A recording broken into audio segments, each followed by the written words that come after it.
Hoje nós leremos os capítulos 7, 8, 9, 10 e 11 de 2 Crônicas. Assim que Salomão acabou de orar, desceu fogo do céu e consumiu o holocausto e os sacrifícios, e a glória do Senhor encheu o templo. Os sacerdotes não conseguiam entrar no templo do Senhor porque a glória do Senhor o enchia. Quando todos os israelitas viram o fogo descendo e a glória do Senhor sobre o templo, ajoelharam-se no pavimento, rosto em terra, adoraram e deram graças ao Senhor, dizendo: Ele é bom, o seu amor dura para sempre. Então o rei e todo Israel ofereceram sacrifícios ao Senhor. O rei Salomão ofereceu em sacrifício 22.000 bois e 120.000 ovelhas. Assim o rei e todo o povo fizeram a dedicação do templo de Deus. Os sacerdotes tomaram seus lugares, bem como os levitas, com os instrumentos musicais do Senhor feitos pelo rei Davi, para louvar o Senhor, cantando: seu amor dura para sempre. No outro lado, de frente para os levitas, os sacerdotes tocavam suas cornetas. Todo o povo estava em pé. Salomão consagrou a parte central do pátio que ficava na frente do templo do Senhor e ali ofereceu holocaustos e a gordura das ofertas de comunhão, pois o altar de bronze que Salomão tinha construído não comportava os holocaustos, as ofertas de cereal e as porções de gordura. Durante 7 dias, Salomão com todo Israel celebrou a festa. Era uma grande multidão, gente vinda desde Lebo-Amate até o ribeiro do Egito. No 8º dia, realizaram uma assembleia solene. Levaram 7 dias para a dedicação do altar e a festa se prolongou por mais 7 dias. No 23º dia do 7º mês, o rei mandou o povo para suas casas. E todos se foram jubilosos e de coração alegre pelas coisas boas que o Senhor havia feito por Davi e Salomão e por Israel, seu povo. Quando Salomão acabou de construir o templo do Senhor e o palácio real, executando bem tudo o que pretendia realizar no templo do Senhor e em seu próprio palácio, o Senhor lhe apareceu de noite e disse: ouvi sua oração e escolhi este lugar para mim como um templo para sacrifícios. Se eu fechar o céu para que não chova, ou mandar que os gafanhotos devorem o país, ou sobre o meu povo enviar uma praga, se o meu povo, que se chama pelo meu nome, se humilhar e orar, buscar a minha face e se afastar dos seus maus caminhos, dos céus o ouvirei, perdoarei o seu pecado e curarei a sua terra. De hoje em diante os meus olhos estarão abertos e os meus ouvidos atentos às orações feitas neste lugar. Escolhi e consagrei este templo para que o meu nome esteja nele para sempre. Meus olhos e o meu coração nele sempre estarão. E se você andar segundo a minha vontade, como fez seu pai Davi, e fizer tudo o que eu lhe ordeno, obedecendo aos meus decretos e às minhas leis, firmarei o seu trono conforme a aliança que fiz com Davi, seu pai. Quando eu lhe disse: você nunca deixará de ter um descendente para governar Israel. Mas se vocês se afastarem de mim e abandonarem os decretos e os mandamentos que lhes dei, e prestarem culto a outros deuses e a adorá-los, desarraigarei Israel da minha terra, que lhes dei, e lançarei para longe da minha presença esse templo que consagrei ao meu nome. Farei que ele se torne objeto de zombaria entre todos os povos. E todos os que passarem por este templo, agora imponente, ficarão espantados e perguntarão: por que o Senhor fez uma coisa dessas a esta terra e a este templo? E a resposta será: porque abandonaram o Senhor, o Deus dos seus antepassados, que os tirou do Egito, e se apegaram a outros deuses, adorando-os e prestando-lhes culto. Por isso ele trouxe sobre eles toda essa desgraça. Depois de 20 anos, durante os quais Salomão construiu o templo do Senhor e o seu próprio palácio, ele reconstruiu as cidades que Hirão lhe tinha dado, e nelas estabeleceu israelitas. Depois, atacou Amate-Zobá e a conquistou. Também reconstruiu Tadmor, no deserto, e todas as cidades armazéns que havia construído em Amate. Reconstruiu Bet-Horon Alta e Bet-Horon Baixa, cidades fortificadas com muros, portas e trancas, e também Baalate, e todas as cidades armazéns que possuía, e todas as cidades onde ficavam os seus carros e os seus cavalos. Construiu tudo o que desejou em Jerusalém, no Líbano e em todo o território que governou. Todos os que não eram israelitas, descendentes dos hititas, dos amorreus, dos ferezeus, dos heveus e dos jebuseus que não tinham sido mortos pelos israelitas, Salomão recrutou para o trabalho forçado, e nisso continuam até hoje. Mas Salomão não obrigou nenhum israelita a trabalhos forçados. Eles eram seus homens de guerra, chefes de seus capitães, comandantes dos seus carros e condutores de carros. Também eram israelitas os principais oficiais do rei Salomão, 250 oficiais que supervisionavam os trabalhadores. Salomão levou a filha do faraó da cidade de Davi para o palácio que ele havia construído para ela, pois dissera: minha mulher não deve morar no palácio do rei Davi, rei de Israel, pois os lugares onde entrou a arca do Senhor são sagrados. Sobre o altar do Senhor que havia construído diante do pórtico, Salomão passou a sacrificar holocaustos ao Senhor, conforme as determinações de Moisés, acerca das ofertas diárias e dos sábados, das luas novas e das 3 festas anuais, a festa dos pães sem fermento, a festa das semanas e a festa das cabanas. De acordo com a ordem do seu pai, designou o grupo dos sacerdotes para suas tarefas e os levitas para conduzirem o louvor e ajudarem os sacerdotes conforme as determinações diárias. Também designou por divisões os porteiros das várias portas conforme o que Davi, homem de Deus, tinha ordenado. Todas as ordens dadas pelo rei aos sacerdotes e aos levitas, inclusive as ordens relativas aos tesouros, foram seguidas à risca. Todo o trabalho de Salomão foi executado desde o dia em que foram lançados os alicerces do templo do Senhor até seu término. Assim foi concluído o templo do Senhor. Depois Salomão foi a Ezion-Geber e a Elat, no litoral de Edom. E Irão enviou-lhe navios comandados por seus próprios marinheiros, homens que conheciam o mar. Eles navegaram com os marinheiros de Salomão até Ofir e de lá trouxeram 15.750 quilos de ouro para o rei Salomão. A rainha de Sabá soube da fama de Salomão e foi a Jerusalém para pô-lo à prova com perguntas difíceis. Quando chegou, acompanhada de uma enorme caravana com camelos carregados de especiarias, grande quantidade de ouro e pedras preciosas, foi até Salomão e lhe fez todas as perguntas que tinha em mente. Salomão respondeu a todas. Nenhuma lhe foi tão difícil que não pudesse responder.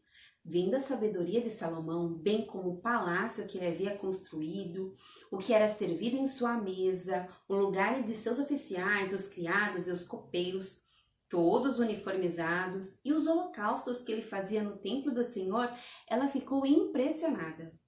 Disse ela então ao rei: tudo o que ouvi em meu país acerca das suas realizações e da sua sabedoria era verdade, mas eu não acreditava no que diziam até ver com os meus próprios olhos. Na realidade, não me contaram nem a metade da grandeza da tua sabedoria. Tu ultrapassas em muito o que ouvi. Como devem ser felizes os homens da tua corte, que continuamente estão diante de ti e ouvem a tua sabedoria. Bendito seja o Senhor, o teu Deus, que se agradou de ti e te colocou no trono dele para reinar pelo Senhor, pelo teu Deus. Por causa do amor de teu Deus para com Israel e do seu desejo de preservá-lo para sempre, ele te fez rei, para manter a justiça e a retidão. Ela deu ao rei 4.200 quilos de ouro e grande quantidade de especiarias e de pedras preciosas. Nunca se viram tantas e tais especiarias como as que a rainha de Sabá deu ao rei Salomão. Os marinheiros de Irão e de Salomão trouxeram ouro de Ofir e também madeira de junípero e pedras preciosas. O rei utilizou a madeira para fazer a escadaria do templo do Senhor e a do palácio real, além de harpas e liras para os músicos. Nunca se tinha visto algo semelhante em Judá. O rei Salomão deu à rainha de Sabá tudo o que ela desejou e pediu, muito mais do que ela lhe tinha trazido. Então ela e seus servos voltaram para o seu país. O peso do ouro que Salomão recebia anualmente era de 23.300 quilos, fora o que os mercadores e os comerciantes traziam.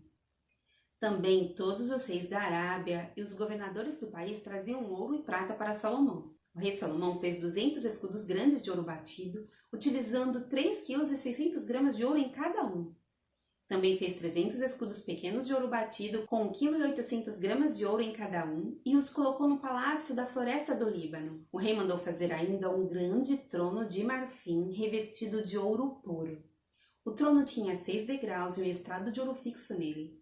Nos 2 lados do assento havia braços com um leão junto a cada braço. 12 leões ficavam nos 6 degraus, um de cada lado. Nada igual havia sido feito em nenhum outro reino. Todas as taças do rei Salomão eram de ouro, bem como todos os utensílios do palácio da floresta do Líbano.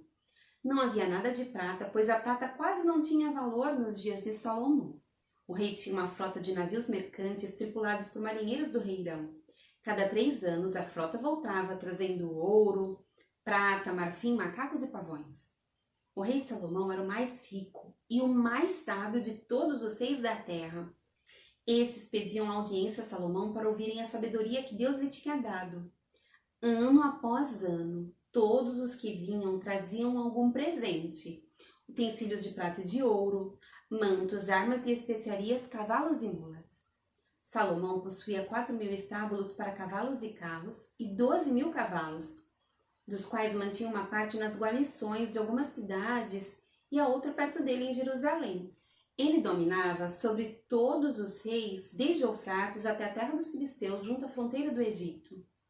O rei tornou a prata tão comum em Jerusalém quanto as pedras, e o cedro tão numeroso quanto as figueiras bravas de Cefelá. Os cavalos de Salomão eram importados do Egito e de todos os outros países. Os demais acontecimentos do reinado de Salomão, desde o início até o fim, estão escritos nos relatos do profeta Natã, nas profecias do Silonita Aías e nas visões do vidente Ido, acerca de Jeroboão, filho de Nebate. Salomão reinou 40 anos em Jerusalém sobre todo Israel. Então descansou com seus antepassados e foi sepultado na cidade de Davi, seu pai. E o seu filho Roboão foi o seu sucessor. Roboão foi a Siquém, onde todos os israelitas tinham se reunido para proclamá-lo rei.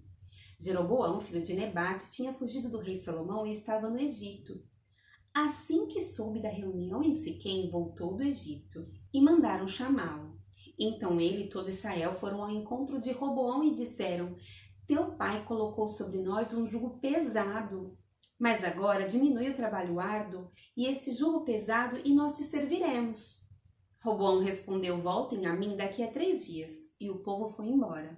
O rei Roboão perguntou às autoridades que haviam servido ao seu pai Salomão durante a vida dele: Como vocês me aconselham a responder a este povo? Eles responderam: Se hoje fores bom para esse povo, se o agradares e lhe deres resposta favorável, eles sempre serão teus servos. Roboão, contudo, rejeitou o conselho que as autoridades de Israel lhe deram e consultou os jovens que haviam crescido com ele e o estavam servindo. Perguntou-lhes: Qual é o conselho de vocês? Como devemos responder a este povo que me diz: Diminui o jugo que o teu pai colocou sobre nós? Os jovens que haviam crescido com ele responderam: A este povo que te disse: Teu pai colocou sobre nós um jugo pesado, torna-o mais leve. Dize: Meu dedo mínimo é mais grosso do que a cintura do meu pai. Pois bem, meu pai lhes impôs um jugo pesado, eu o tornarei ainda mais pesado. Meu pai os castigou com simples chicotes, eu os castigarei com chicotes pontiagudos. 3 dias depois, Jeroboão e todo o povo voltaram a Roboão, segundo a orientação dada pelo rei. Voltem a mim daqui a 3 dias. Mas o rei lhes respondeu asperamente, rejeitando o conselho das autoridades de Israel. Seguiu o conselho dos jovens e disse: Meu pai lhes tornou pesado o jugo. Eu o tornarei ainda mais pesado. Meu pai os castigou com simples chicotes, eu os castigarei com chicotes pontiagudos. E o rei não atendeu o povo, pois esta mudança nos acontecimentos vinha da parte de Deus, para que se cumprisse a palavra que o Senhor havia falado a Jeroboão, filho de Nebate, por meio do Silonita Aías. Quando todo Israel viu que o rei se recusava a ouvi-lo, respondeu ao rei: Que temos em comum com Davi? Que temos em comum com o filho de Jessé? Para suas tendas, ó Israel, cuide da sua própria casa, ó Davi. E assim, os israelitas foram para suas casas. Quanto, porém, aos israelitas que moravam nas cidades de Judá, Roboão continuou como rei deles. O rei Roboão enviou Adonirão, chefe do trabalho forçado, mas todo Israel o apedrejou até a morte. O rei, contudo, conseguiu subir em sua carruagem e fugir para Jerusalém. Desta forma, Israel se rebelou contra a dinastia de Davi, e assim permanece até hoje. Quando Roboão chegou a Jerusalém, convocou 180.000 homens de combate das tribos de Judá e de Benjamim para guerrearem contra Israel e recuperarem o reino para Roboão. Entretanto, veio esta palavra do Senhor a Semaías, homem de Deus: diga a Roboão, filho de Salomão, rei de Judá, e a todos os israelitas de Judá e de Benjamim: assim diz o Senhor, não saiam à guerra contra os seus irmãos. Voltem para casa todos vocês, pois fui eu que fiz isso. E eles obedeceram à palavra do Senhor e desistiram de marchar contra Jeroboão. Roboão morou em Jerusalém e reconstruiu algumas cidades para a defesa de Judá. Foram elas: Belém, Etã, Tecoa, Bet-zur, Socó, Adulão, Gate, Maressa, Zif, Adoraim, Laques, Azeca, Zorá, Aijalon e Hebron. Essas cidades foram fortificadas em Judá e em Benjamim. Ele fortaleceu as suas defesas e nelas colocou comandantes com suprimentos de alimentos, azeite e vinho. Armazenou escudos grandes e lanças em todas as cidades, tornando-as muito fortes. Assim, Judá e Benjamim continuaram sob o seu domínio. Os sacerdotes e os levitas de todos os distritos de Israel o apoiaram. Os levitas chegaram até abandonar as suas pastagens e os seus bens e foram para Judá e para Jerusalém, porque Jeroboão e seus filhos os haviam rejeitado como sacerdotes do Senhor, nomeando seus próprios sacerdotes para os altares idólatras e para os ídolos que haviam feito em forma de bodes e de bezerros. De todas as tribos de Israel, aqueles que estavam realmente dispostos a buscar o Senhor, o Deus de Israel, seguiram os levitas até Jerusalém para oferecerem sacrifícios ao Senhor, ao Deus dos seus antepassados. Eles fortaleceram o reino de Judá e durante 3 anos apoiaram Roboão, filho de Salomão, andando nos caminhos de Davi e de Salomão durante esse tempo. Roboão casou-se com Maalate, filha de Jeremote, neta de Davi. A mãe de Maalate era Abiail, filha de Eliabe, neta de Jessé. Ela deu-lhe 3 filhos, Jeú, Semarias e Zaão. Depois ele se casou com Maaca, filha de Absalão, a qual lhe deu os filhos Abias, Atai, Ziza e Selomite. Roboão amava Maaca, filha de Absalão, mais do que a qualquer outra de suas esposas e concubinas. Ao todo, ele teve 18 esposas e 60 concubinas, 28 filhos e 60 filhas. Roboão nomeou Abias, filho de Maaca, chefe entre os seus irmãos, com o intuito de fazê-lo rei. Ele agiu com sabedoria, dispersando seus filhos pelos distritos de Judá e de Benjamim, e pelas cidades fortificadas, garantindo-lhes fartas provisões, e lhes conseguiu muitas mulheres.